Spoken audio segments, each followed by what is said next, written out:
on the agenda, so get your coffee, get a snack. All right. Welcome to our November Borough Board. I can't believe we are almost to the end of the year. So we thank you for being here, and later we are going to be taking the Borough Board vote on the two resolutions.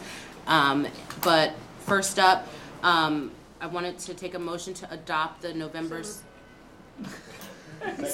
Second? Okay. All in favor, say aye. Aye. Any opposed? Okay.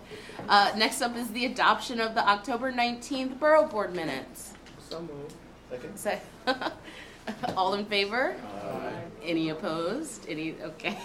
Wonderful. Oh God. Okay, you're getting fancy now. No, that's what we do every single time. So next is the presentation of the Manhattan Snow Plan and the Plow NYC online mapping tool. DSNY always does this every year, and so we appreciate you all coming today. Of course. So take it away. My name is Nicholas Chicaro. I work in the Community Affairs Office for Sanitation. Just two quick things before we start. I brought out copies of our snow flyers that we give out at all the meetings, just so you could take a look at the information. There's your responsibilities as a homeowner, or if you're managing a property, like what after a snowstorm ends, how many hours you have before you might get a ticket for having an icy sidewalk, stuff like that. And then our snow operation frequently asked questions that we get. Most of those questions are going to be answered through this presentation. It's a brief presentation just about giving you a little insight as to what we do, our planning process, and I'll answer any questions that you might have afterwards. So we're just going to play a little video first. It basically is the boiled down version of the presentation. It's 1 minute, and it'll just let you see what we're doing out there. Oh no! You just heard that snow is on the way. Well, what can you expect from the New York City Department of Sanitation? When our weather forecasters call for snow or ice storms, we start taking action. Salt spreaders go out first. Some are in position before the storm starts. They spread a mix of rock salt and calcium chloride to help keep liquid from freezing on the streets. If we're expecting more than 2 inches of snow, plows get used. But note that plows do not scrape the street. They are set slightly off the ground so they won't trip on uneven streets or manhole covers. Remember, a treated street will not show blacktop right away. Slush is left behind, and this is to be expected. Our primary goal is to keep streets passable and open. We find that a combined approach of salting roadways and plowing is most effective in heavy snowfalls. Finally, you may have noticed that the sanitation workers who collect your trash and recycling are the same sanitation workers who salt and plow your streets. Therefore, garbage and recycling collection may be delayed as we deal with the ongoing storm. Check our social media accounts or 311 for updates on DSNY services. Alright, so that's just a brief video we direct people to with like general questions. But we'll go into the presentation now. Alright, so what to expect is basically the question. Preseason planning.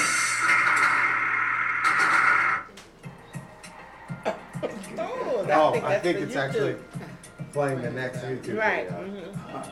So let's act I did not have any music in the background. Makes the presentation that much better. I was gonna say, maybe next time I'll do that. So, in terms of preseason planning, there really is no preseason. We're planning for snow all year round. We're fixing equipment. We're making sure that we are procuring all the inventory that we need. We're making sure that our routes and the streetscapes are still the same. As you guys know, DOT projects are happening every single year. Streetscapes change, bike lanes get added. They put barriers up in some streets.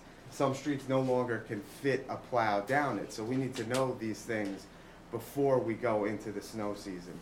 So really it is a 365 day planning process. It's probably the most important part of our responsibilities, just given the implications and the direct and indirect costs if people cannot, if people cannot get to work, if people need to get daycare, if businesses can't operate, there's a lot of costs that are associated. So our budget this year was $84.1 million. It's around the same as it was last year. On Monday, we began night plow. So for those that are unaware of what night plow is, we stagger our manpower. So we have basically a full complement of workers on all 3 shifts in case we get a snow emergency. So usually most of our workers are on the 6 to 2 shift, which can be problematic if we're getting a storm at 4 o'clock and people have to drive in from Staten Island, have to drive in from Brooklyn and the Bronx. Every second is pretty crucial when a snowstorm is happening. So we make sure that we have enough people on all 3 shifts. We have 3 24-hour weather reporting services, and we work with DOT and OEM, and they also have weather reporting services. Once all 3 of those predict snow, that's when we start gearing up. Salt spreading. We do get questions and comments and concerns like, why is there salt that didn't even snow? Or, it's destroying the roads. So unfortunately, we can't rely on the weather reports being false. Back in 2015 and 2010, actually, we had a lot of bad weather reporting and a lot of things ended up freezing. And once it freezes, the salt doesn't work at all. So we need to be very aggressive with the salt and make sure that it's on the road, make sure that people can still drive on the roads, because people driving on the roads is actually helps us out a lot because it breaks up the snow and creates the slush and creates the brine that actually keeps the snow from melting, or it makes the snow melt when it hits the road. So once it forecasts that we see the first snowflake out there, we're out there salting the roads to make sure that it will everything won't freeze over. Once it hits 2 inches, we begin to plow. So a lot of people, like the video had mentioned, we might get questions about plowing to blacktop. Obviously, if the plow blades are touching the street, we're going to damage the street. So it gives it a little bit of a lip, and that's why the salt and the calcium chloride is so important, because it breaks everything down. And when we plow, everything's already melted underneath that little bit of a lip. So it should be pretty much blacktop once cars are driving on it. So the famous question is the second question: why are plows fixed to the right side of, to plow to the right side of the street? So it's very simple. If there's two, every route has either streets that are roads that might have 2 lanes or streets that are 2-way. If we're plowing on to the left side, you're going to block oncoming traffic. If you're plowing to the left side of a 2-lane, you're blocking one of the lanes. So it's really just as simple as that. When you're doing plow operations, since it's such a time-critical situation, we don't want the guys driving the trucks to have to think of it. On this road, you got to plow, you got to fix it to the left. On this road, you got to fix it to the right. Put the piles over here on this road. You want them to have the plow fixed, and they should know the route and just drive. Very simple. We want to make it as simple as possible for the guys so we don't have as many variables. Plows operate continuously on their route. This is something we're going to touch on later in terms of complaints, because as the community board chairs and DMs, everyone gets complaints from the community, individual complaints especially. So we're going to touch on this in one of the future slides, but they operate continuously. They do not divert for an individual complaint or an individual street until about 4 hours after the storm's over. We start addressing those complaints, but that information is still valuable, so we will touch on that after. Okay. Snow laborers.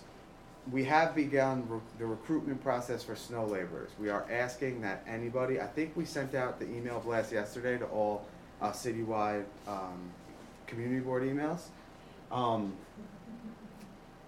We need to get a lot of people signed up as snow laborers. The snow laborers provide a crucial part of clearing the bus stops, the crosswalks, and other pedestrian infrastructure after it's done. The problem is, when you get a lot of snow, it's very hard work, and they might come for a day, they don't come the next day.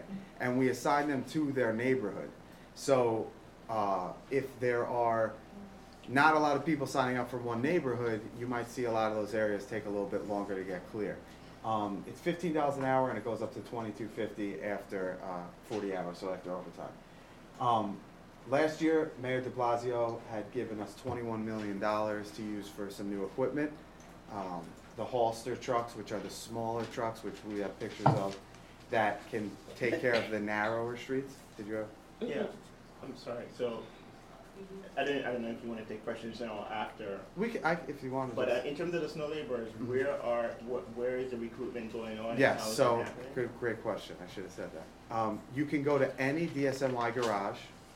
You need to have 2 little photos, like a passport type photo, 2 IDs and a copy of each one, and your social security card. You basically need to be physically able to work, since shoveling snow is actually very dangerous. People die every single year shoveling their properties. It's very laborious. And you basically just need to be qualified to work in the United States. That's those things. You go to any garage between 7 and 3, and we'll take that information. I could forward the email again, just so everyone could blast it out to their community groups and stuff like that, and we could try to get as many people. But we added skid steers and Halsters. The Halsters are the smaller trucks for the narrower streets. During Jonas, we started to realize that once you're plowing that 30 inches of snow, it makes that street so much narrower that maybe that second time around you couldn't fit a plow down there. So we did get a lot of equipment that could help us with that. Once the storm is over, the streets are passable. We've looked, we've used Plow NYC, we've used field personnel, we've used all DOT cameras, and we can see the streets are plowed. We will begin doing snow clearing operations. We have melters and front end loaders that there's about 10 in each borough that we bring the snow to and begin to melt it. It gets put down a storm drain. It has been tested by DEP to make sure that that water doesn't end up anywhere but a sewage treatment plant, a water treatment plant, so it's not harmful for the environment. And we will also begin deploying the snow laborers and DSNY personnel, of course, to clear some of those bus stops. There are thousands and thousands of bus stops, crosswalks, and fire hydrants. So if you're a homeowner or a property manager, or you live in a building and you have a super and it's on the corner, please ask them to also assist if there's a bus stop on the corner or a fire hydrant to shovel around that, because we can't hit all thousands and thousands of those in an extremely fast manner. So we do require a little assistance. These are our main equipment that we have. Salt spreader. This is the new Halster truck. It's just like a Ford pickup truck with a plow and a salt spreader on the back. This is just the garbage trucks with a plow. The front end loaders, the skid steers, which are small, that we use for like the bike lanes and the bus stops. And this is what a melter looks like. So on the next slide, we have the breakdown for Manhattan.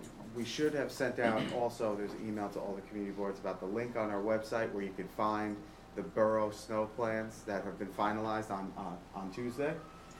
Manhattan, here's the equipment totals. I think the only thing that's up from last year is the melters. I don't believe we had 11 last year. I think everybody, all boroughs got either 1 or 2 more melters. But we added a lot of equipment that I discussed last year, so we really didn't feel like it was necessary, the mayor didn't feel like it was necessary to continue to add that equipment, because we need people to operate that equipment. We're pretty much have enough people operating at the current level that we have. We also use our sister agencies, DOT and Parks. They have plows, they can assist us during extreme emergency situations. So this is the breakdown for Manhattan. You can find this in the appendix of the borough snow plan. So you can look for your community board and look exactly at your equipment. You could also look at last year's and you could do a comparison, but it's all pretty much the same as last year in terms of equipment. So salt. Salt is only effective until about 25 degrees, so it's important we get it onto the ground as fast as possible and make sure that nothing is freezing. We do have an excessive amount of salt, almost 320,000 tons and an additional 550,000 tons on call from vendors. Why? Because New York only gets, on average, about 25, 30 inches of snow, and we're very aggressive with the salt. Other states across the East Coast, other major cities, Boston, states like New Hampshire, Vermont, Maine, they get feet and feet and feet of snow, and they also need salt too. So during the year, we're constantly trying to make sure that we have enough salt, because if you run out, it's very difficult in the winter to get it, because everybody else has it. More important than the salt is actually the calcium chloride. A little science lesson: calcium chloride is hygroscopic, which means that it sucks all the water out from areas around it, and it is actually exothermic, so it creates a little bit of heat. So with calcium chloride and salt, we can be effective at preventing ice from being created on the street up until about -10 degrees. So it's really, really, really important. We do constantly look for new and better ways that might not damage the street as much as rock salt does, ways that might not be as aggressive. The problem is a lot of them are not up to scale. Like I said, we got 320,000 tons of salt with another 550,000 tons of salt by vendors. So we tried things like beet juice, and it works, but there's no way they could scale to the level we have. We've tried stuff that's more private and more for homeowners, and a lot of them require massive changes to their actual product development, because like rock salt and calcium chloride is actually a distinct shape. It's not round. A lot of the stuff that you can buy in a store might be round, and when you deploy it on the street, it just goes straight into the side of the street and doesn't stay in the road. So there are things that we are trying constantly to come up with better things that we can use. But right now, salt, in terms of price, in terms of quantity and effectiveness, we haven't quite figured it out. And we're always recruiting suggestions for stuff like that, because people see things on the internet, people see stuff all over the place, and we're always likely to research it. So last year we switched, some of you should be familiar with this, we switched to our sector routing. It's all critical, which are the major highways, thoroughfares, schools, bus routes, hospitals, etc. And then everything else is sector, but we also added Holster after last year. So Holster routes are just the narrow streets for the trucks, so we know they can operate on those routes. We don't need a plow for those routes, and a plow might not even fit down those streets. So everything else, we don't have secondary, tertiary, and primary. We just have critical and sector. So it just made everything much more efficient. These sector routes there's less overlap that we used to have when we used to have secondary and tertiary, and they're designed to be done in about 2 or 3 hours, and before they were about 4 hours. So we shaved off an hour of time, and it was much more efficient.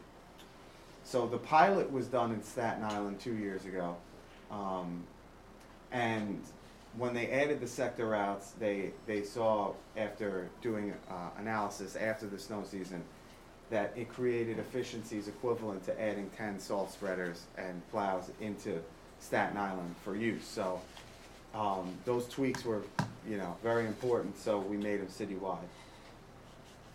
Technology. So we expanded our GPSs, so now all of our plows, salt spreaders, front end loaders, and supervisory vehicles that are driving around have GPS inside of them, so we can make sure we're tracking them. We added turn-by-turn navigation to make sure that all of the spreaders are operating on their routes. They're not ending up making wrong turns or doing things like that. We also Plow NYC. So Plow NYC, technology and winter weather emergencies don't always go together perfectly. So a few years ago, we added Plow NYC. We were working with DoIT, the Office of Technology, Information and Technology, trying to make sure the algorithm is as strong as possible. So the snap to street algorithm, if on the next slide you'll see how we got a lot of false positives. There was we had a snowplow that was in the Hudson River. If you looked at Plow NYC, it was plowing in the Hudson River. And it's obviously, in Manhattan, it's especially difficult because of the tall buildings. So a lot of times the GPS signal gets pinged around. We don't have that problem in Staten Island or in neighborhoods in Queens. But in Manhattan, we were getting a lot of false positives. So we upgraded the algorithm. We're constantly working with DoIT to make it as strong as we could possibly make it. So the old algorithm, if it moved over to here and drove up, if that's the way the GPS did it, it would say all 3 of those streets got plowed. Meanwhile, it was just 52nd Road that was getting plowed. So we added, the enhanced algorithm made it better, just made it more true, and we're seeing a lot of times that when people are complaining the street wasn't plowed and then we send it out to district personnel, they actually are seeing that it was plowed. So we're getting less false positives. And what's the update rate? Is it like every 15 minutes or something like that? I think it's updating like constantly around the clock. Yeah, it's minute to minute. Excuse me? Yes, sir. Who rolls out the algorithm? Is that an internal team or is that? Well, we have our own IT, but they're working with Do It to make sure that it's up to date and it's working as best as possible. Situational awareness. We have our own command center where we're constantly checking 311 complaints. We're constantly checking our equipment, constantly making sure that we're checking with borough and field personnel that there might be issues on the street. We're getting them handled. We're also working, we have a representative at OEM. So during a major storm, every agency sends someone to OEM. So we can make sure that if we need something from DOT, we have a DOT rep right there. If we need something from Parks, we have Parks right there. Other agencies are responsible for like clearing bridges, clearing tunnels, clearing some stuff. So we do need to coordinate with them, and it's good to have them there.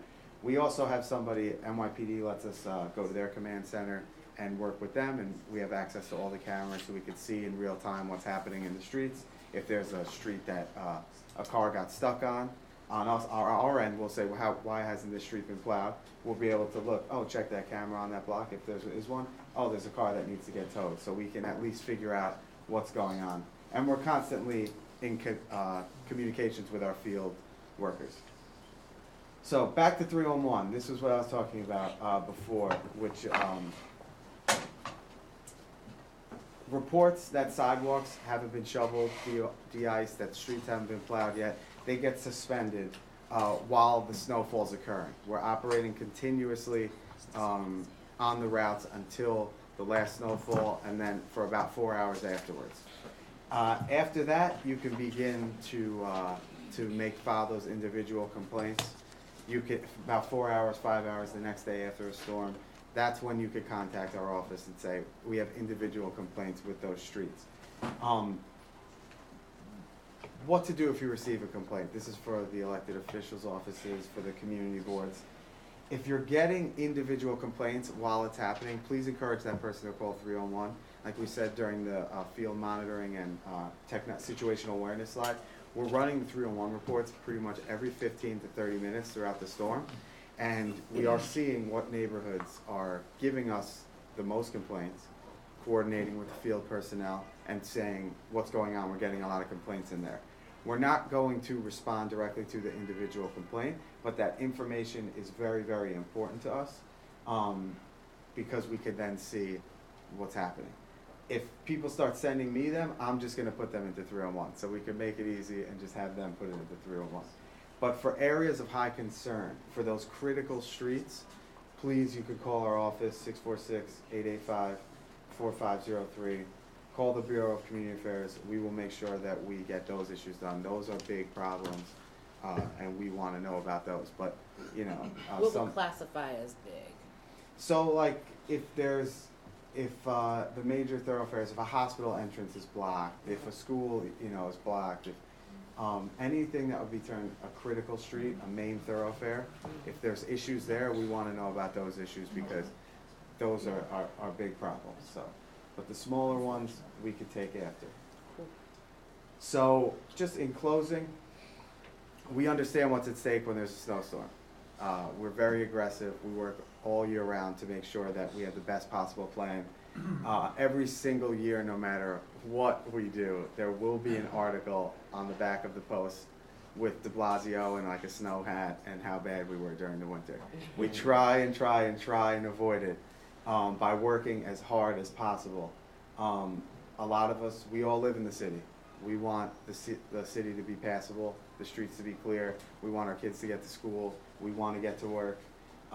So we take it very, very seriously, and with that, I'll take any questions you might have. If I have a question. Yes. What message would you like us to take back to the communities that can help the process? Clearly, one of the big issues is when alternate side is suspended, vehicles Yes. end up getting to be part of the problem sometimes, especially Yes. if it's an extended snowstorm. So is there any message that you think would be helpful to bring back to the communities to provide,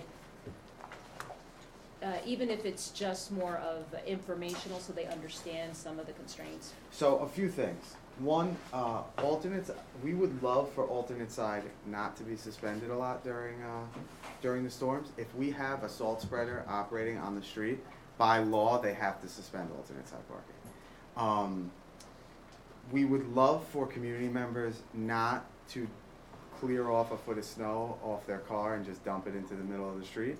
That would also be ideal. We get a lot of complaints about that a street hadn't been plowed when the whole neighborhood comes out after the plow comes down and they brush it into the street. And then when we re-plow it, it plows cars, get stuck, and it just becomes a mess. If they could put it on the sidewalk, they could put it on the little grassy area, if they have a grassy area, just leave some walkable path, we would love that. Also, if they can clear, like I said, if you live on a corner property, if you live in a building where you have a super, or if you live in front of a fire hydrant, please try and clear those areas. It does take a lot of time. There's just thousands of them, and we need help from homeowners and property managers to get those cleared. Do you have, or does the department have any literature handout or sort of like a one-pager to business owners, to homeowners about their rights and responsibilities during this? Yes, so the flyers that I brought here today, this one is, so this one Okay. can be used for, it's a guide for homeowners, property owners, businesses, or residents. It's one page. Okay. So right under here is how long do I have to clean the sidewalk? And if the snowflake ends at, 4:59, you have 4 hours. If it ends at night, you have 14 hours. And it's just, it also makes a point of letting people know, if you live next to if your fire hydrant in front of your house, please try and clear it, and stuff like that. That's helpful. Can we get electronic versions of these? Yeah, I can email that over. Awesome, thank you. Thank you. We'll post that and send it out. Yeah, that would be great. We love if you could disseminate that to any merchants groups or stuff like that. So I have a question about bike lanes. Yes. How do you clean that? Because that's coming up as an issue. So bike lanes is definitely becoming an issue. We clear the bike lanes after the streets have been cleared and passable. Every single district has 2 of those skid steers, and the skid steers are the smaller equipment. It's like a mini Bobcat, and those are used to clear the bike lanes. The bike lanes are, if I'm being honest, they're not deemed as important as clearing the street. A lot of people that take them, I agree. I live in Queens. We have the most residents that take the bike to work as any borough. So the bike lanes are very important to a lot of people. That's their way to get to work. The streets are not that safe after a snowstorm for a bicycle. Plain and simple. We would ask people to maybe take public transportation, but they become our primary focus once the streets are already deemed passable. So it may be hours after the streets are cleaned before you get to the bike lane? Yes. Okay. Yes. To set people's expectations. Yeah, exactly. We try and be, I could tell you that I could lie and say, we're trying to clear those bike lanes right away as a storm. They want to clear the roads first, and the bike lanes get cleared once all the streets are cleared. For sidewalks, Yes. especially for the homeowners and to some extent buildings as well, is it expected that they have to clean the entire sidewalk or just create a path? Create a pathway, a walkable pathway. They don't have to clear the entire And sidewalk. there's no possibility you can ticket or anything else like that? If there's a clear effort made to clear the sidewalk, the size of the width of a shovel, a foot, if you want to be nice and clear the whole thing, great.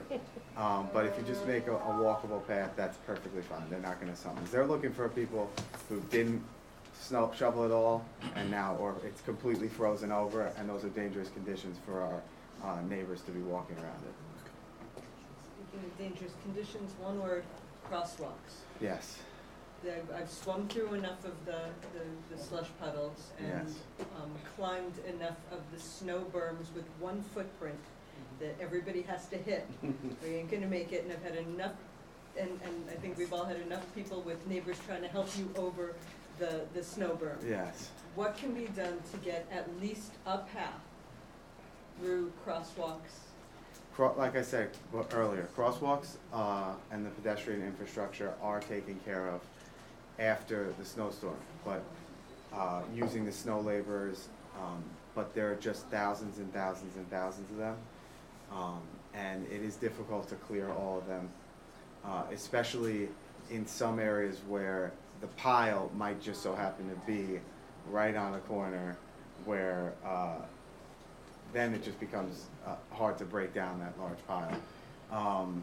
We do, like I said, we need the help of homeowners and property managers to make sure that they're making a path through to the crosswalk, because it is difficult to get to all of them. It's really, there's just too many, to be honest.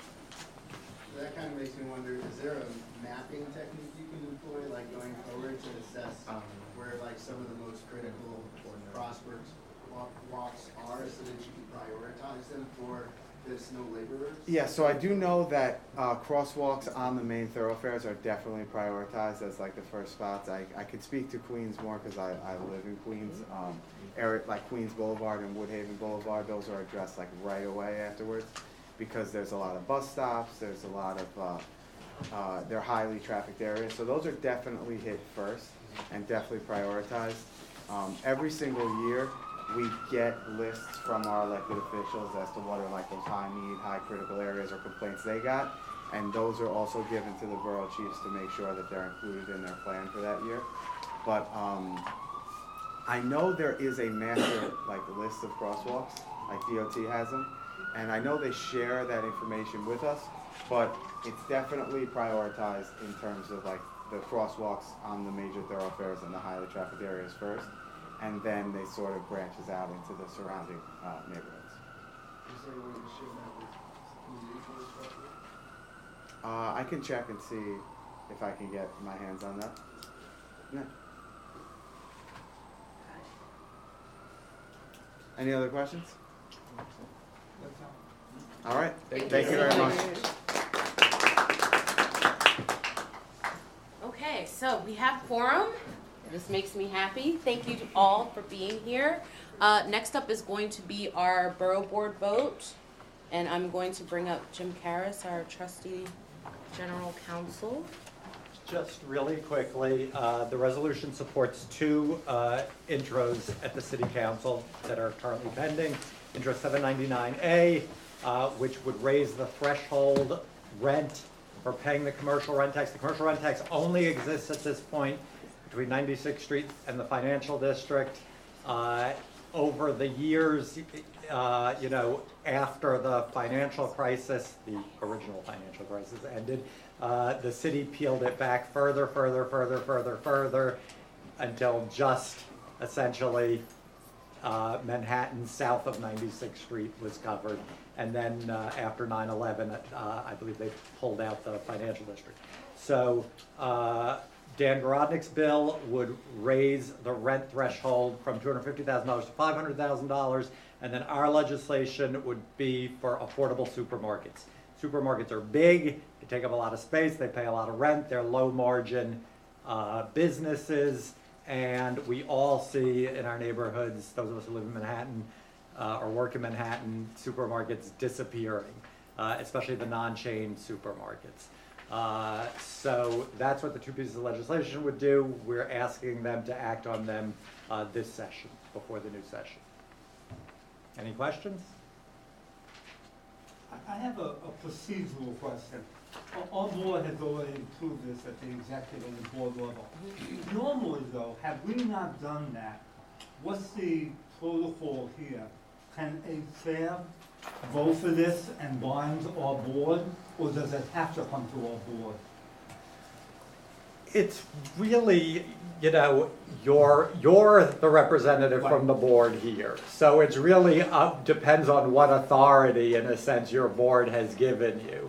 You know, if you don't feel like you can speak for the board, then you probably shouldn't. You know, it sort of depends how much discussion has gone on at your board and how comfortable you are and your members are with you speaking for them on an issue. Thank you. You know, unlike a land use issue, these aren't charter required or, you know, legally binding like some land use resolutions are. So it's a little bit of a different animal. Yeah, for us, we went to exec only. We have not taken this to the full board. Yeah, we did the same thing, but I was just wondering, have we not done that, what would our approach be now? But thank you. And if anyone ever raises questions, you know, at the board, you can always have the board ratify what you've done at the following meeting. Great, thank you. Okay, so we can do a roll call vote. So I am going to start with, I have one last question. Are we Yes. voting for both as a package, or are we voting for the two? we are voting for intros? both as a package. They're extra, does anyone want an extra copy of? Okay, wonderful. So we are going to start with Community Board 1. Yes. Okay. Community Board 2. Yes. Community Board 3. Yes. Community Board 4. Yes. Community Board 5. Yes. Community Board 6. Yes. Community Board 7. Yes. Community Board 8. Yes. Community Board 9. Yes. Community Board 10. Yes. Community Board 11. Yes. And Community Board 12. Yes. And then we also have the Honorable Rosie Mendez here. Thank you for being here, Council Member. Are you voting for the affirmative? Yes. And so with quorum and 13 votes, this measure passes. So thank you. So I know that folks are a little busy, so we are going to transition very quickly into board reports. Oh, actually, yes, council member, please. If you would like the floor to give any updates on things you've been working on. Well, yesterday was an exciting day for me personally. We co-named 32nd Street and 3rd Avenue Ms. Magazine Way.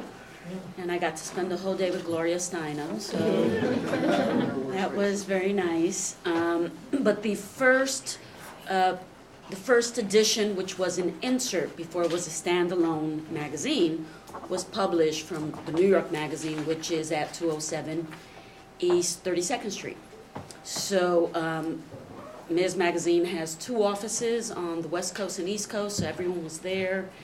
And if you heard all the stories from Liz Kruger, Deborah Glick, and everyone, and myself, of how Ms. Magazine changed our lives at different points. I think I was in middle school, they were in college, but it was all very inspiring and fascinating. So I had a wonderful day yesterday. But on the other side, I am still trying to get Intro 385 passed. I have 48 out of 51 council members on the bill. I've had a hearing.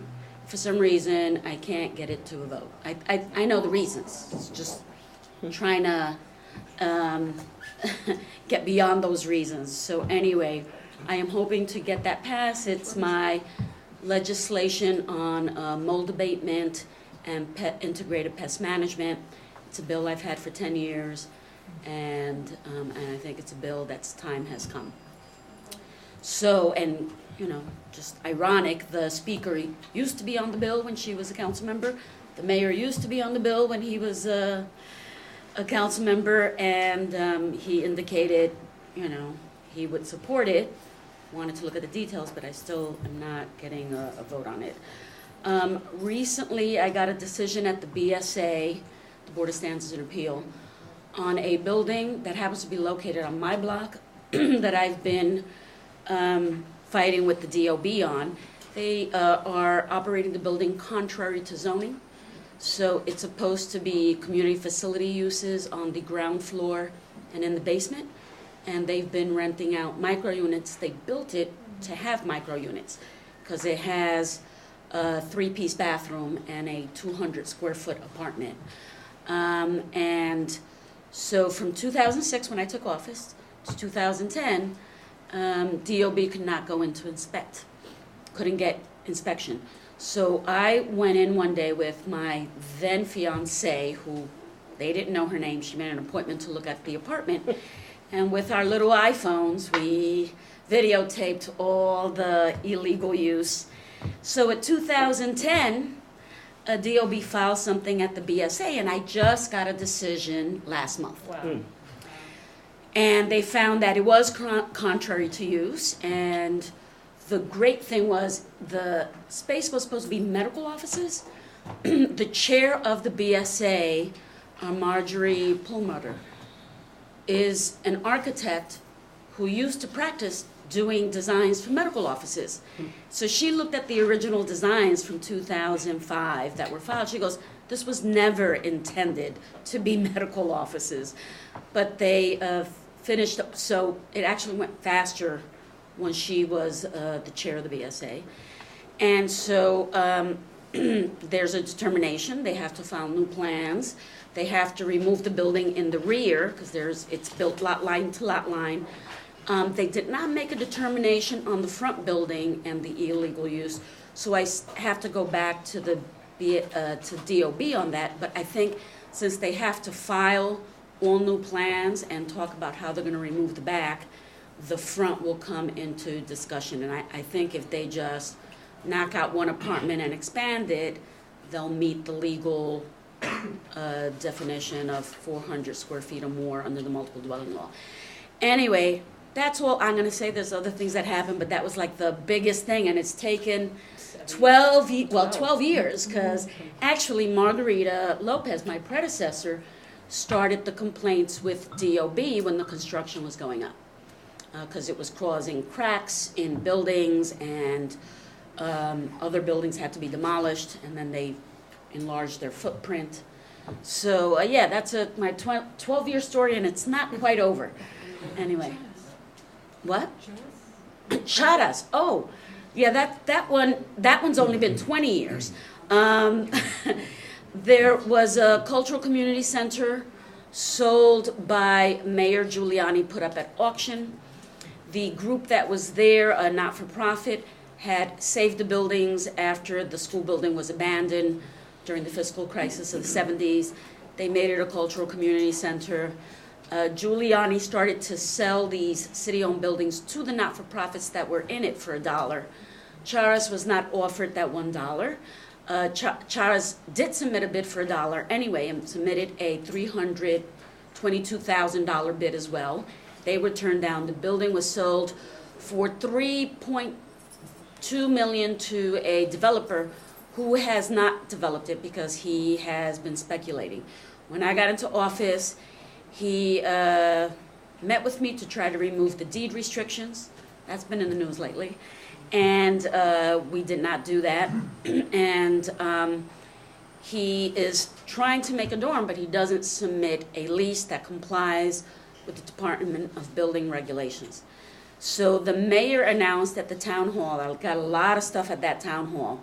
If I had known town halls could get things moving from the administration side, I would have asked for it a long time ago. He's been doing them this last year, going from district to district. But he announced that the city was going to, quote unquote, right the wrongs from the past and reacquire the building. What that actually means, I do not know, because I've been trying to get a meeting, and that has not been forthcoming.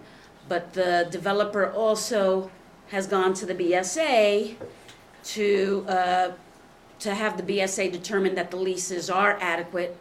For 3 years, he didn't do anything about the leases. Now he is. So that may be a reason why I'm not getting a meeting yet. They want to see what happens at the BSA first.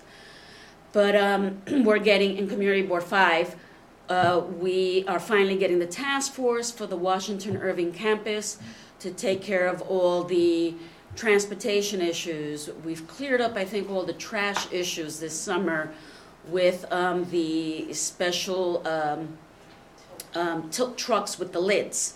And we're getting more abatement, and we're getting DHS to go around on a regular basis for the homeless who are encamping under the scaffolding. So we are getting less complaints at my office. I don't know about here at the Borough President's office, but it's been helpful. So that is moving along. The only big thing in Community Board 6 is this two-way street on East 33rd that NYU would like to make a two-way so that people can get to their ambulance room faster. There is community opposition, and then there's community concerns, and the community have come up with alternatives that we've never heard back from after 7 years, almost like the BSA and DOV, but DOT has not responded to the alternatives, which I do want a response to. Today we're having a forum in the community, and NYU, who's the one who's proposed this, may not be coming to the meeting. So I'm trying to get that fixed before tonight. If not, I'm going to be making a presentation with DOT on a proposal that's not ours, and try to answer a question on a proposal that's not ours to the best of our ability, because I think the community should be afforded an opportunity to ask questions on the proposal. So what did I miss? Board 2. So I'm going around, so I might as well just. Board 2, we're going to do the Joseph Papway. That's coming up on December 1st. And it was a request by the Public Theater. So that is coming up in addition to the Merchant House Museum. We just had a big meeting. There is a land use item that's been pending before the DCP, and a developer wants to build a boutique hotel on what's currently a one-story structure that would need to be demolished. And it is next to the historic building, which is landmarked interior and exterior, and is in a historic district, so it hits the trifecta. And when DEP at the Shaft site next door, which will become open space and a community garden open space, started doing work on the Shaft site, there were cracks in the building. The museum was closed for nearly 3 years, and this developer, I asked for a protection plan. I don't think the protection plan is good enough, and I believe that once demolition starts, the historic building might be at risk. So before I leave office, we're looking at what legal measures we can take, because when they filed with DCP, there was some issue, and DCP told them to refile and correct these problems. They have not done that. And so I'm not sure if they're just waiting, because in the month of December, particularly during legislative term changes and term limits, a lot of things get passed.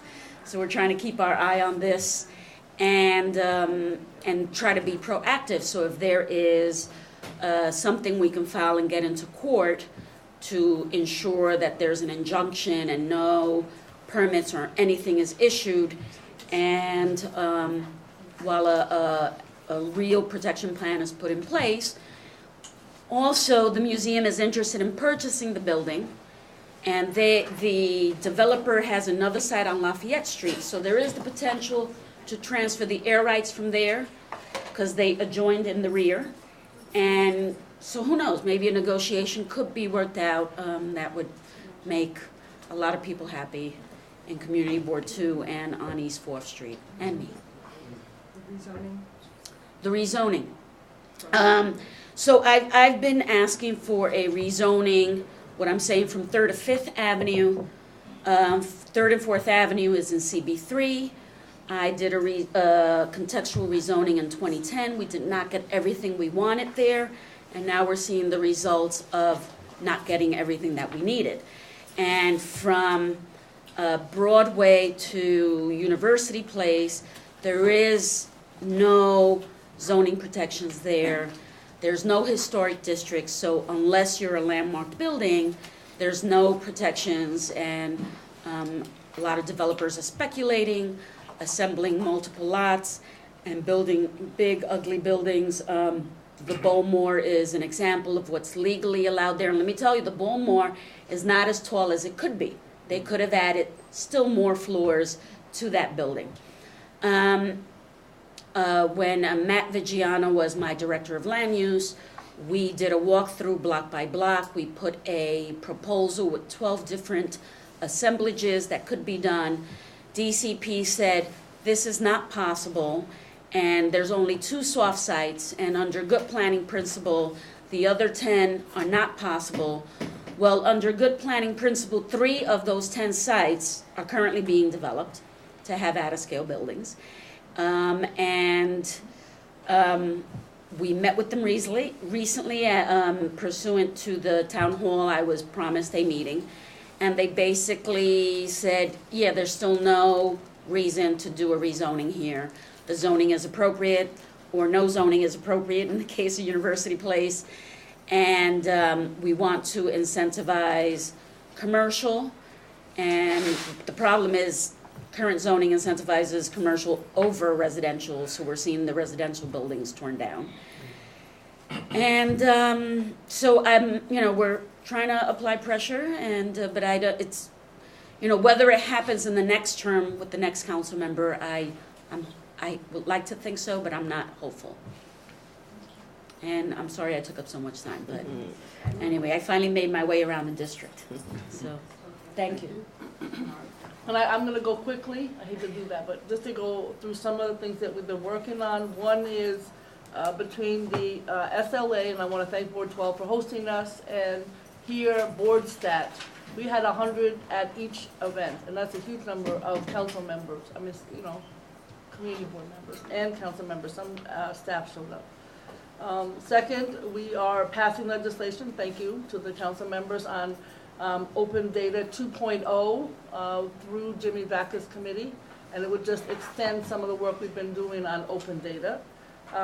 We are really pleased, it's somewhat challenging, how the hell the state of New York cut NORC. I don't know. How you could cut the natural occurring retirement community. But my understanding is not only is it going to be reinstated, in the 5 out of 9 cuts were in the borough of Manhattan. And then there are some newer groups that the assembly people were able to get funding for also. So we have to pay attention to this NORC funding. It is crazy to cut that kind of dollars for programs that keep seniors in their homes. Looks like it's been reestablished. I can't quite tell, but it looks like it. I want to thank everybody in Board 9, because we have Board 10, Board 9. Tonight is 125th Street lighting. Barbara does a great job as head of the bid, Barbara Askins, and we are hosting one of the receptions at our 125th Street office tonight. In terms of all of the rezonings and so on, it's very challenging. People say, what do you do all day long? It's called rezoning, rezoning, and rezoning. I can tell you that in Board 8, this issue, Board 8 and Board 6 have been great, both of them, on the Sutton Place, because it has an impact on both, I think. And this is a situation where the council member, Ben Kalos, was very active in trying to keep one particular building from going too high, where there's no residential zoning. It was free-for-all. Absolutely nothing. Only place in the 5 boroughs where there was no residential zoning. And you could go to the moon. Long story short, a building's trying to do it. The community came together, tried to come up with a rezoning that had affordable housing and a lower height, and the administration said, no, don't like that. So we're now trying to do tower on the base, but the City Planning Commission wants to exempt the building that is moving forward. So it will be tall, unless we can stop it. So right now, City Planning has passed a rezoning or tower on the base for the rest of the area, but not for that building. So it's up to, you're gonna have quite a fight in the City Council. It's gonna come up, I think, before the end of the year. So just so you know, it's a really challenging situation. I gotta give Ben Kalos a lot of credit and the community for coming forward, but that's a short version. It is interesting in East Midtown, just to give you a follow-up to all rezonings, went past, and now we're in the advisory group to come up with suggestions for open space, right? Because that was the deal. And I mention that because in every rezoning, you need to have a follow-up. You need to have an advisory group that says, okay, let's see if all the things that we said were going to happen are going to happen. Certainly in East Harlem, you want to do that, and you will be doing that. But it's not so easy, because what happens is you end up with, we didn't, to be honest with you, make it tight enough in terms of some of the suggestions that came out of the discussion. And so I warn you that the advisory group sounds great on paper, but you need to make it tight enough so that you know what you are suggesting gets implemented. We're now in a situation like, is that what we meant, or did we mean this? So I think that's something to come to be aware of. And we are certainly going to be working on Inwood, as we all know, coming up. NoHo Soho and the Two Bridges Chinatown issues are going to come up. At Garment Center, we're having challenges. This was my idea to say, you're not moving the entire Garment Center to Sunset Park, Brooklyn. It's not a rezoning, but it certainly is a land use issue. And we're having many discussions with EDC. So those are some of the. Rikers Island, we are going to be proposing, with your input, a task force for Manhattan, because there is a need to redo the tombs. That would be the best suggestion, I think. It's about 841 cells now, and there are about 1,600-ish, maybe a few less, inmates at Rikers who are from the borough of Manhattan. So we're going to work with all the elected officials and everyone here to come up with a task force. To be honest with you, sounds to me like a real estate problem, right? I mean, you can have it's not so hard to get people to have alternatives to incarceration, but how the hell, and I love suggestions, you move a tombs, I don't know, I've visited it, not, been in there, but I've visited. How you get that upgraded, move out the people who were in it, where? Question mark? And then move them back 2 years later, plus the people who are at Rikers, plus do you need more space? These are all big questions. So to me, it's a real estate issue. It's a renovation issue. It's how do you do that actual job? The folks at the Speakers Task Force, Judge Littman, for whom I have great respect, suggest that we move people to an existing renovated, temporarily building at Rikers and then move them back. I'm just saying what he suggested. I'm not saying it's good or bad. It's really hard to know what to do. And at the same time, a new Rikers at the Tombs could include community space and blah, blah, blah. It could have a lot of opportunities. But I'm just saying this is like a really challenge. But we're going to take it on. I think some of the other boroughs have fewer individuals, and in Queens they have a space pretty much not in such bad shape as the Tombs. So that's just so that's coming up. I'm really pissed off with Landmarks Commission, Preservation Commission and Board 12, where they did not landmark, or historic district, I use that as a verb sometimes, the 158th Street. These are, you don't call them townhouses. Row houses. Row houses that have great significance, in my opinion, already have challenges in terms of being torn down, right? Only too well marked. It really pissed me off, and I think that we need to I'm not going to give up, maybe I should, but it seems to me that's a perfect example of historic landmarking capacity. So those are just some of the things we're working on, and I want to thank everybody for participating in our programs that Aldrin Bonillo and Lucille Songhai and others put together, and we look forward to a really fabulous 2018. Thank you very much for all your hard work. Councilmember Levine? Okay. Well, there's an imminent threat of tear down for a couple of those row houses with some development activity on the block. So this is an urgent matter. Hey, everybody. I'm going to give you a couple Parks Committee updates.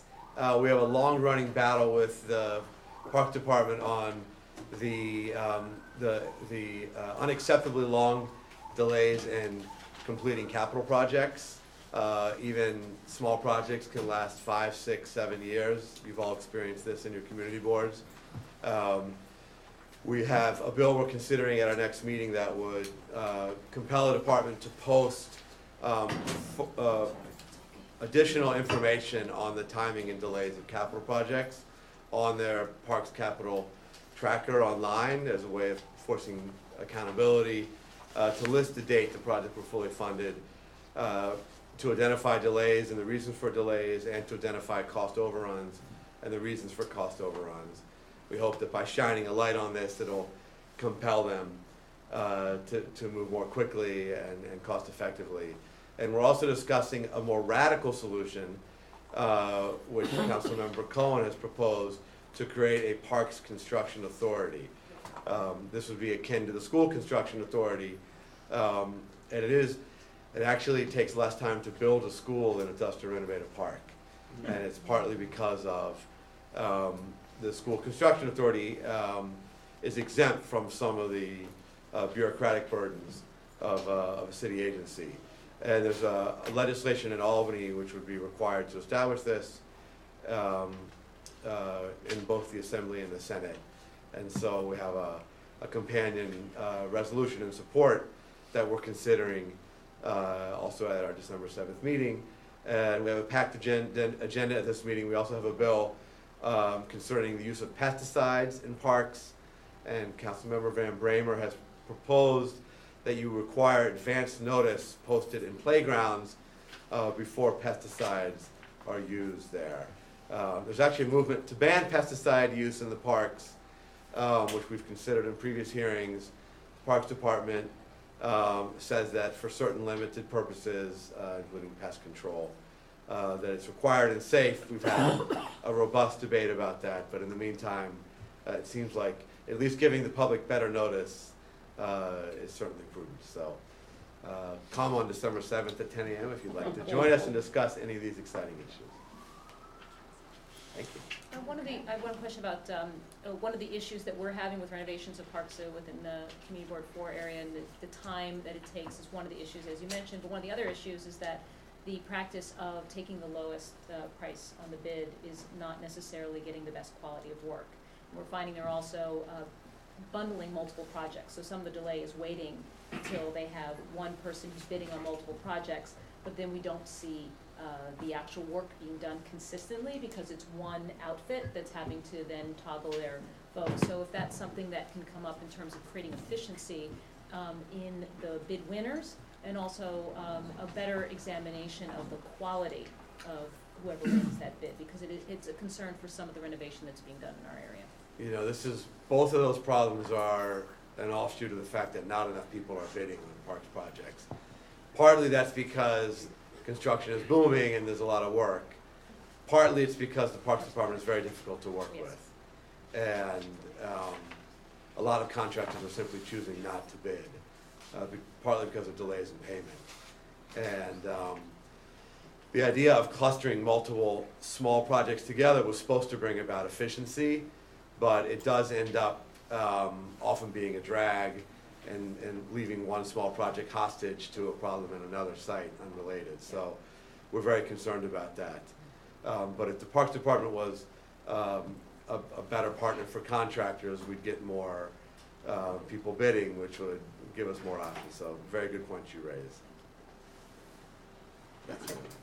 I thank you, Stephanie, for helping with the park on 108 Street, where they've been working on it forever. And we had a meeting about something else, and Mark's office was there with us. And the net to keep this stuff, the debris out, has been down for months. And it was only because we insisted that the Parks Department come to the meeting that we had, that we got a promise from them and the net is put up. So I thank you for this legislation. Glad to help. Okay, thank you, everybody. Thank you. All right, we are going to transition to board reports. I'm going to start with Board 12. Okay. Good morning, everyone. There are a couple of interesting things I'd like to share. One was the presentation that the borough president mentioned. So the state liquor authority, it was a borough-wide training for members. It was wonderful. It was wonderful. Diane was there, Jim, and about 100 or so board members. I think the consensus from the members leaving was that it was definitely informational and sort of puts us working backwards now, now knowing knowing again how the SLA treats a lot of these applicants, it'll better help us be more efficient in dealing with them. So I thank the Borough President's Office for doing that, and certainly thank you for allowing CB12 to host, but something that when it's done again, I hope it's done again soon, because the chairman was there and his staff, and they were very sincere with the work that they do, and they made some wonderful suggestions, maybe even borough-wide suggestions regarding applications and the process that we take to get better results. So that was, I think, wonderful. We are dealing with the Inwood NYC, which has been put together with the renovation and development of the public library, which is one of our big projects in Upper Manhattan. Speaking of Upper Manhattan, some of you might have saw in the news that there was a fire that took out about 7 businesses in Inwood. It was something disastrous for that area in our district. Speaking of NYU, but a different school, Columbia University wants to, the medical school wants to develop or build a pedestrian plaza, which has gotten a lot of attention from our community and has been to the board at least 3 months now. And today, final note, the Port Authority is having a job fair at the newly opened George Washington Bridge Terminal. So if anyone knows of anyone looking for employment, send them up there 4 to 8 at the terminal. And thank you. Is today? Yeah, today. Community Board 11. Thank you. Good morning, everyone. Yes, I attended the SLA. It was extremely informative, enlightening in many things that they discussed concerning their process. So I'm so glad that I did attend, and I really wish that my SLA chair could have attended. But as we all know, with small businesses, things happen, and unfortunately, he had to stay behind. I also attended the board stat meeting, which I really encourage every chair to attend. Aside from being informative, it was really hands-on. You learn exactly how to use the tool. It will be an effective tool for you to look at SLA applications, be able to look at how things are happening in terms of 301s, who's getting the most noise complaints, things that can help you, and how the agencies are responding to it, all at your fingertips. So I encourage you all to attend the next one. In terms of what's happening in East Harlem, the vote for the rezoning is scheduled for November 21st. My understanding, it was originally the 14th, and it's been pushed up to the, and that is the committee report. In terms of what else is happening, the Harlem African Burial Ground, it was recommended by the governor to be on the list of the National Register of Historic Sites. Usually when the governor recommends it, most likely will happen, and so we're very proud of that. Clearly that will help them with their funding abilities. So then the other thing is, Mark, I want to also point out the fact that there is a skateboard park in East Harlem and Thomas Jefferson. 3 years in the making, but finally it got there, and it is in Thomas Jefferson, right by the Harlem River Drive, so everyone can see our athletes as they skate and cycle. So we want to thank you for that as well. We all have faced 10-year projects that suddenly come back to life. We have one in East Harlem. It was called Uptown New York. I don't know if any of you were around at the time when it was actually happening. It is 2 blocks between 125th and 122nd boundaries of 3rd and 2nd Avenue. It was originally called, as I said, Uptown New York, then it changed the name to 125th Entertainment Center, and then now it's just simply MEC.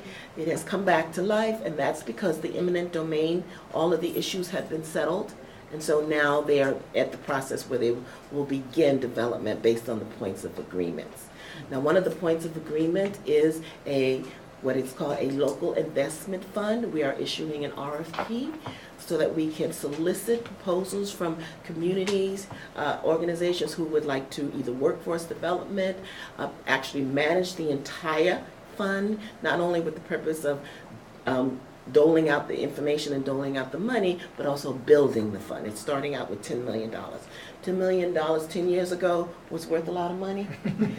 We all know that you need more to do the things that you need to do to improve and increase economic development, which will be from the 125th Street boundaries of 2nd and 3rd, and even into CB10 as well as CB9. So, and with that, I think that is all. Oh, last but not least, today I will be participating in a focus group with the Nielsen Group. Everyone's familiar with Nielsen, the ratings. And that's because they want to talk to leaders in our community as to how more effectively to reach audiences of color, because they're missing that particular audience when they are actually doing promotion. So stay tuned. I will hopefully have a report for you on that as well. And that's it. Thank you. CB10. Good morning. Cicely Harris from CB10 Central Harlem. Just a couple updates. We have our Holiday Light celebration tonight in partnership with CB9 and CB11, a little bit there. But yes.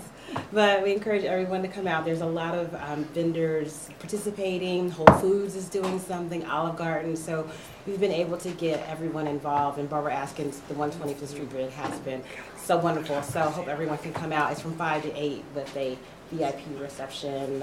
At the Borough President's office at 6 p.m. at NMO, so please stop by. Looks beautiful in there. It does. And just a little bit of a personal victory story. So all of you know, this is my first time being chair of a board. So we had the College Station post office issue was one of my first things that we had to take on. So we had to have a town hall and get everyone involved. And I'd like to thank the Borough President's Office for supporting us, and Congressman Espiat and Councilman Perkins. So they were going to put a post office from 140th Street onto our historic Strivers Road, 138th Street area, and the community really came out. We all came together, and we were able to stop that from happening. So that was just a victory for us, and it was a victory for Harlem and the Borough President and everyone involved. So that was a little bit of good news from Central Harlem. We want to support the post office, but we just didn't want it in our historic Strivers Row area. So that's all from CB10. Wonderful. CB9. Ken Miles here on behalf of Padmore to address CB9. Like everyone's echoed, 125th Street bid street lighting is taking place tonight.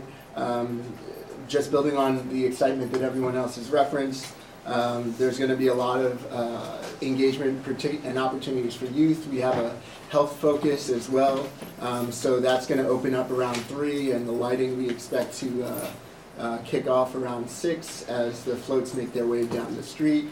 We've got over 30 Harlem businesses and agencies that are participating. So if you're around the neighborhood, we invite you to come out. There's also going to be a silent DJ party, which has been the talk of the town. So they'll equip people with headsets, and there's a small rental fee that'll be returned once the headphones are returned, but you can kind of walk down the block and see the colors matching up with what 3 stations they'll have. Another point of conversation is just echoing, so West Harlem Development Corporation revisioning session. So currently the goal is to strategize and develop new methods of engagement with the public, secure a strong footing within the neighborhood with structural acquisitions, and identify solutions to community problems and support these solutions through financial and collaborative means to leverage some of the funds that have been allocated as a result of the community benefits agreement with Columbia University. So really rethinking, now that some of those funds have been used, how do we reimagine the allocation of the remainder of those funds, and is that current allocation meeting the needs of the community, and in what ways can we ensure continued collaboration around that process? A big point of success as well as, for those of you who may not be familiar with FC Harlem, the soccer league. So FC Harlem has been approved by the Public Design Commission for its plan for the development of a covered outdoor field. So that field currently exists in front of the DSMY Big Salt Shed over at Riverbank State Park. And so thinking through kind of what that space has meant for the community, it's been a sore spot largely because of mosquito breeding and just poor, it's just remained an issue for us. So FC Harlem has gone through the work of ensuring that the field, which will be constructed now, is not going to be a target for some of those same problems that have historically caused issues in the community. And for those of you not familiar with the mission of FC Harlem, it's going to develop soccer players in the community. Its focus being Black and Latino, identifying both Washington Heights, Harlem, and Bronx players. And if anyone's followed U.S. men's soccer, it needs some help. The other thing is we were honored to recognize Loretta Dunn Day. That took place on November 4th. She's been a tremendous asset to the community and certainly to the community board. So there was a congressional proclamation for that as well. And we're excited that we were able to come out and support. CB8? Well, I'm term limited at the end of this year, so we had our annual Community Board 8 elections. And the newly elected chair of Community Board 8 to start on January 1st is Alita Camp.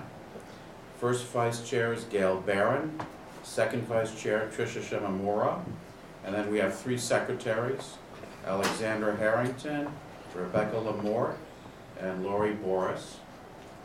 And in terms of other updates, it's been announced by the mayor's office that he's coming back to the Upper East Side and holding a town hall on December 7th to take into consideration the east side of the Upper East Side, which is City Council District number 5. Last month, he was also in the Upper East Side for the west side of the Upper East Side, which is Council District 4. So I'll make sure that as many CB8 members are there, and I'm going to make sure that we ask a lot of good questions. There was a huge building on the northeast corner of 86 and Lex, sitting right on top of the subway entrance that has come down. It has now been completely raised, and a new luxury residential tower is going up. So we are going to have our first task force meeting concerning this project in December. It'll be comprised not only of community board members, but also the general contractor, representatives from any of the subcontractors, and the local precinct and any other stakeholders, and also the community. And we'll be there to be able to hear the sounding board for concerns of the residents. This is going to be a very difficult one because it sits right on top of the 86 and Lex northbound subway stop. Okay, CB7? Our big project right now is 108th Street. The city owns 3 garages on 108th Street, and they want to sell them to West Side Federation for supporting senior housing, otherwise known as Wish Fish. And Wish Fish has a building on 108th Street that houses homeless seniors. They have just purchased another building, so if this deal goes through, what they will do is tear down the Valley Lodge, move the seniors that are there to their building on 85th Street, which they're in the process of fixing up, and keep them there for the time while the garage they're torn down, Valley Lodge is torn down. Their plan is to build, right now they have 90 people in the shelter, to build a building big enough that they can have 110 people in the shelter, and 95 apartments of affordable housing in the second part of the building, with a community space on the bottom floor. There's some opposition. I have the 4 committees are the super committees. My 2 co-chairs of land use each have a totally different view of what the outcome should be. So it's been a lot of fun.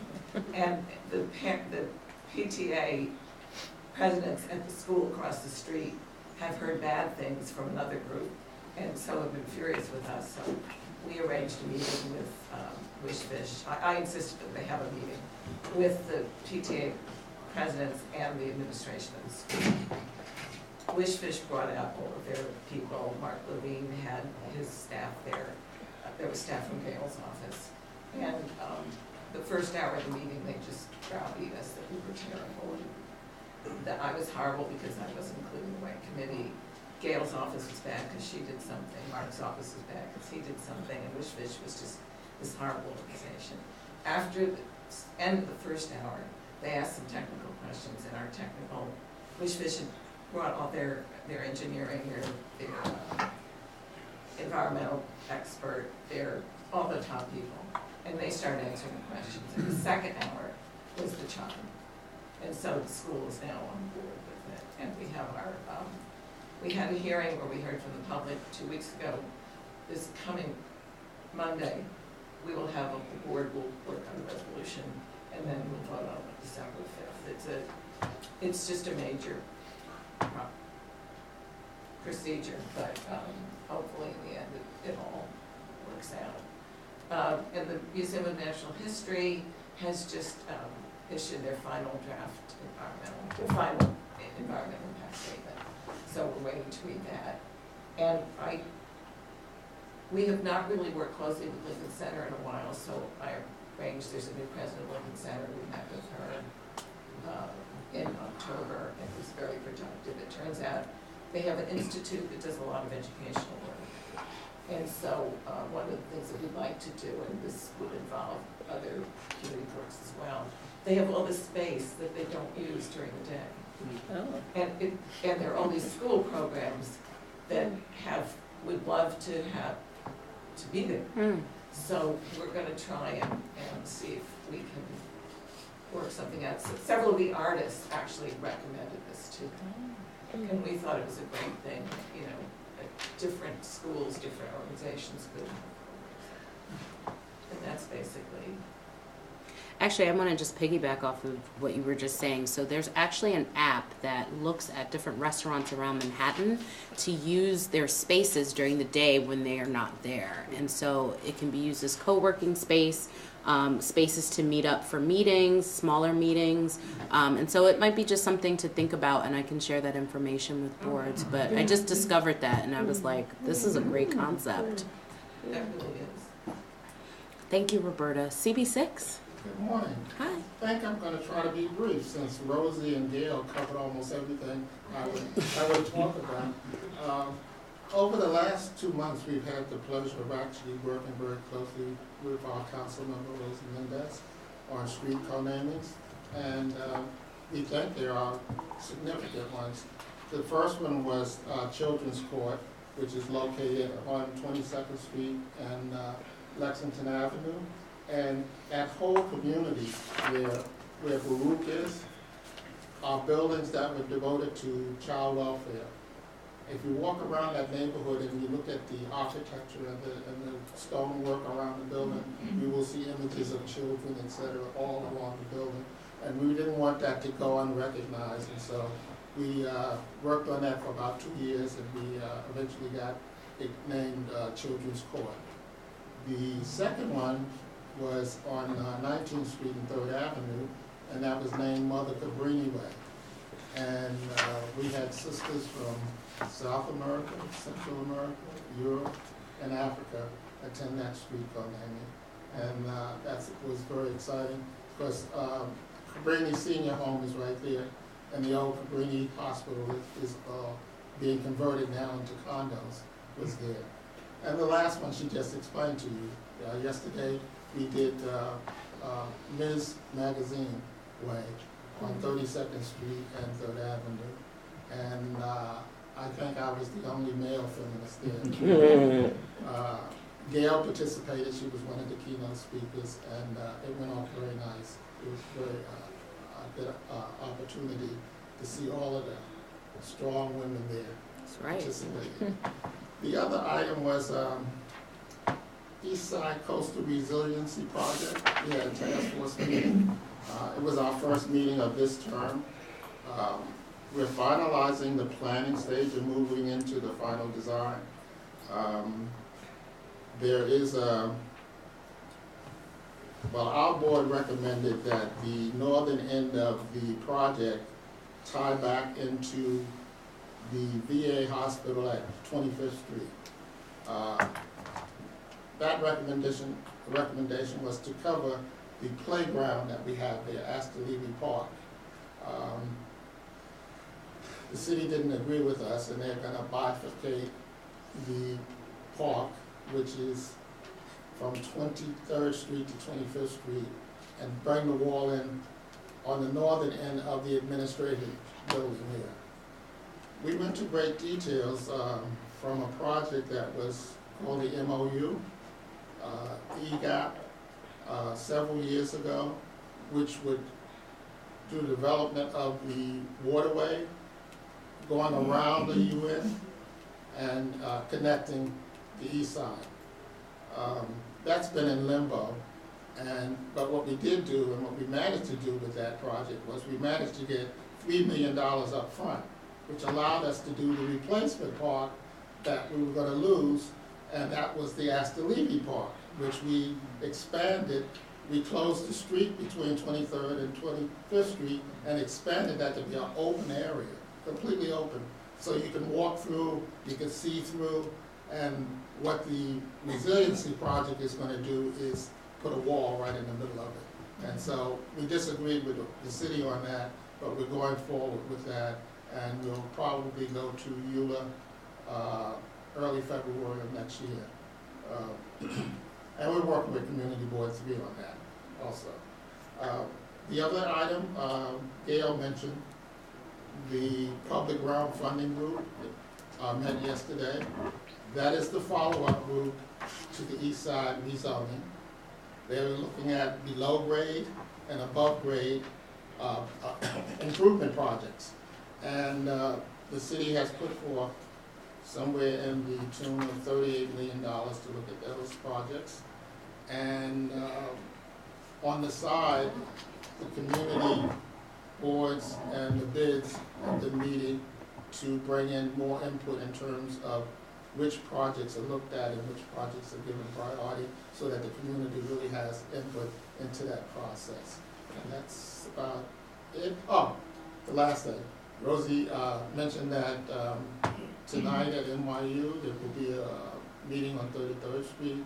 We have co-sponsored that, and we're going to sit and listen. We're not going to get into it. It's been debated for several years, and it seems that people don't want to make a decision about it. So we'll wait and see the outcome of that. And the last thing is that actually the task force that was designed around Washington Urban was done with Community Board 6, not Community Board 5. Thank you. Okay. All right, Community Board 5. Good morning, everyone. Community Board 5 was unable to attend the liquor party. Our evening was our orientation for new members on our liquor license committee, so I was there as well as all the new members, but we did send in comments and questions.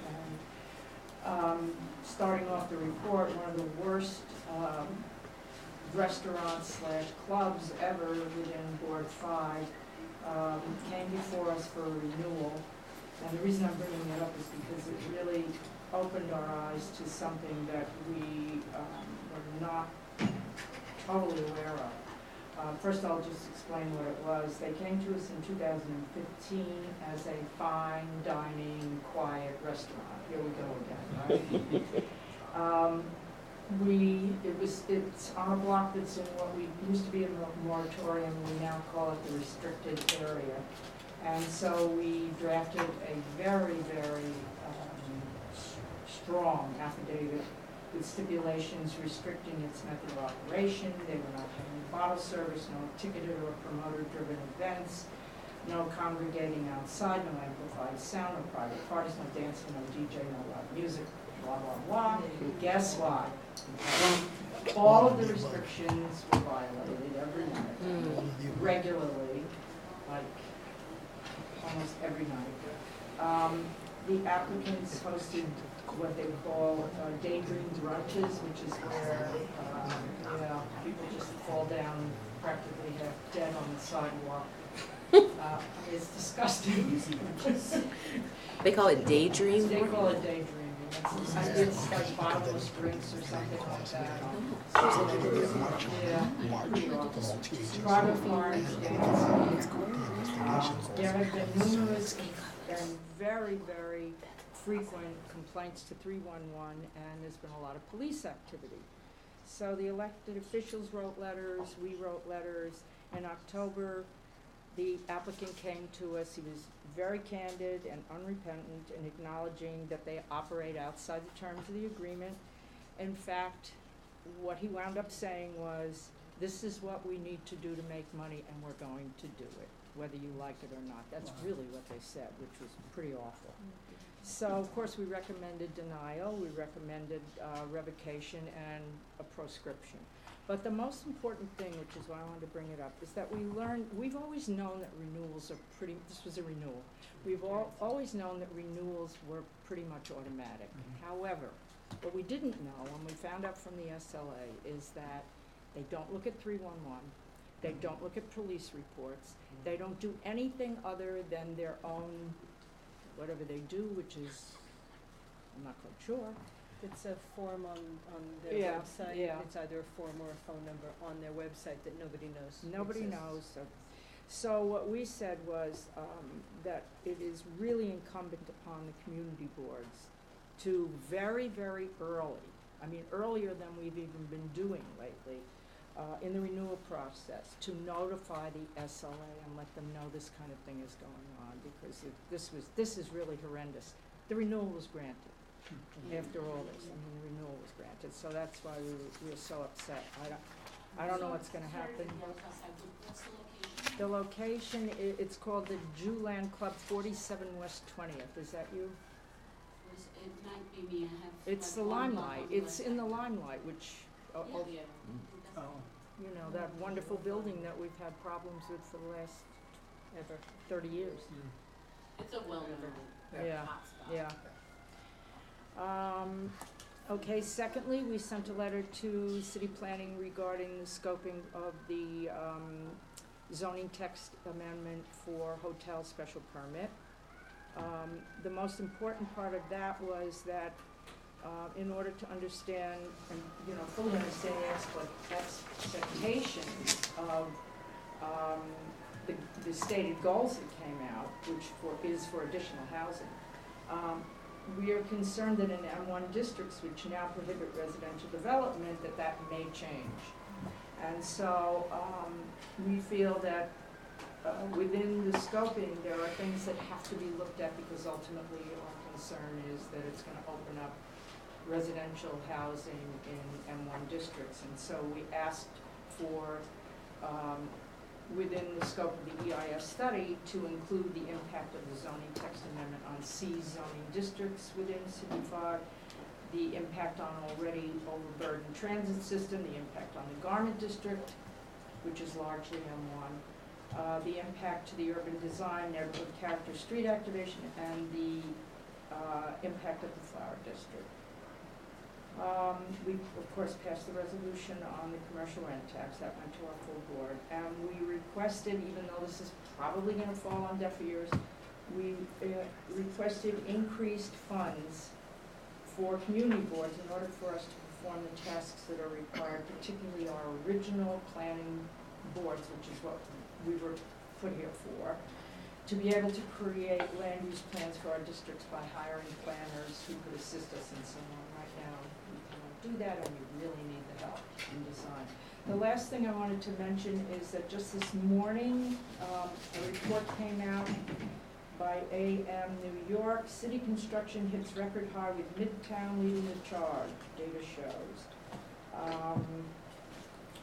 City issued a record 88,838 construction permits over the last 6 months, eclipsing the previous high set in the spring and summer of 2016. It's not your imagination, said Rick Chandler, the commissioner, of the record high construction in New York City. However, guess who's leading the pack? I'm going to give you the number. Ward 5 has over 13,000 permits issued so far this year. That's just permits. Big problem is that a lot of the construction that's happening is happening without permits, which means that there's no public input. And we see construction on every single block. We really do. If you walk through Ward 5, and the noise. I mean, aside from walking through, you know, the construction area itself, the noise in Midtown is unbelievable. We feel that by showing the data, it's putting an emphasis on the fact that we need to have projects abide by the current provisions to get a permit so that the public is notified. And there's really a discrepancy between the pace of our building environment and the way it's changing and the opportunity for the public to be involved. Second highest, which is half of what we get, is the Upper East Side. You got 6,832, which pretty discouraging. I mean, I'm not against development, but that's really pretty unbelievable. Aldrin, you wanted to ask something? Oh, yes, in terms of, many people reference the SLA forum that we held with Chair Vincent Briley. One of the follow-up items, and we can do this on our own in terms of going to the community board website, but we'll also do it by emailing the district manager and the chairs, is to get the copy of every community board's SLA licensing application. I was just going to address that. So that we can try to figure out collectively what, a good template or best practice might be, and then work with our general counsel in this office and the general counsel of the New York State SLA, because this is something that the chairman said was a frustration to him, of these 12 or 59 different variations, and in terms of being tighter with the language, more consistent with what it is that they look for, so that they can have more enforcement. So that's one area that we walked away from a follow-up. There's others. In terms of what you mentioned on the building permit, in terms of the construction permits, in our board stat, along with that comes what I know is near and dear to Councilmember Rosie Mendez, and 2 years ago I know she had legislation around this, was the after-hour variances, which are up to almost 13,000 now. So like in our board stat training, those of you who were here, and I know you, they help do overlays between after hour variances and the 311 noise complaints in terms of pre or after hour construction, to just get a sense of the trends and get a sense of how this has really doubled year to date. So just two items that I wanted to. It's a great tool, it really is, but I think you should have a training just Yeah, for we're gonna us, do, we're gonna just do for us. more board stat training. No, I mean the No, board both, stat. SLA and board stat. So CB4's response to that frustration that the SLA has about having too many different versions of stipulation sheets, et cetera, they should be creating their own. They know what their criteria is. They should be submitting that as what everyone fills out. So a little bit of a concern that we heard in that, and saying that, oh, well, all of you boards across New York City should figure out one form. No, we need to know what they are looking for so that they're doing that. That was our concern. Like, Yeah, no, I think you're absolutely right. I think it'll be both and. Right, that's even better. It's both and, That's because even there's better. things that are fundamentally important to community boards that, whether it's not in their bailiwick now, in their purview, they need to know this is something that we're gonna be fighting for and pushing back on. But we had heard oh, you guys need to figure that out. I think, but one of the other things that I wanted to talk about, slightly related to what Vicki was talking about, was our focus has been on DOB, and we thank the Borough President's Office for participating in a meeting that we had with the Department of Buildings. Something that we brought up many, many months ago, we were seeing a trend where forms have been falsified to say that either there were no tenants there, or that it wasn't a building that needed to be protected under the cure, and what we're seeing is demolition permits being issued, and we're losing buildings. And it's very obvious that some of it's extremely deliberate, so we wanted to address that with DOB. DOB, as usual, was very defensive about the massive amount of work that they have to do, so we'd like to thank the Borough President's Office for writing a letter asking for additional staff. I think the amount of staff that they have covering New York is ridiculous. We share a person with Staten Island. And again, the type of construction that happens, or the type of buildings that are in Staten Island, are very different from that throughout Manhattan, so we thank the Borough President for that. But in this meeting, we learned a few things. The DOB is upgrading a lot of their technology. They are working at trying to identify the zoning as well, which is important. They may not know it may be a special district. So by identifying the zoning, they haven't figured out the clean through technology, but what they've done is a back, sort of a backdoor way. An automatic email gets sent to the three top people if there happens to be a special district demo permit request, if it's in a special district. And what that does is it immediately puts it on hold, allows folks to review very carefully that permit request for a demolition.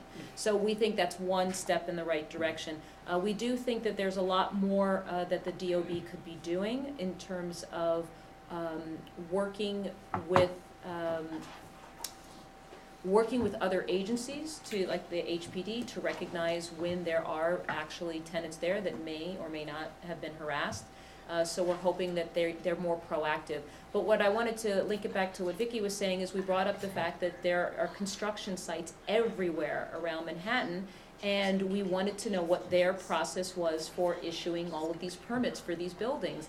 And they look at them very individually, and that what we ask for them is to think about the context of where these applications are coming. And if there happen to be 6 applications for one block, maybe they think about that and review that and coordinate with some of the other agencies to try to mitigate. It doesn't mean say don't issue the permit, but maybe to mitigate some of the other issues that happen once we have 6 construction projects within a 1 square block area. So that's something that we're very focused on. The other area, housing related, is we had a building in our district that was slated for foreclosure under the, and excuse my dyslexia, HDFC, or is it the other way? HDFC. All right, I'm at a town hall, I messed it up completely. And I kept talking and everyone was like, wrong. But we were happy to find that it was taken off of the foreclosure list, but we are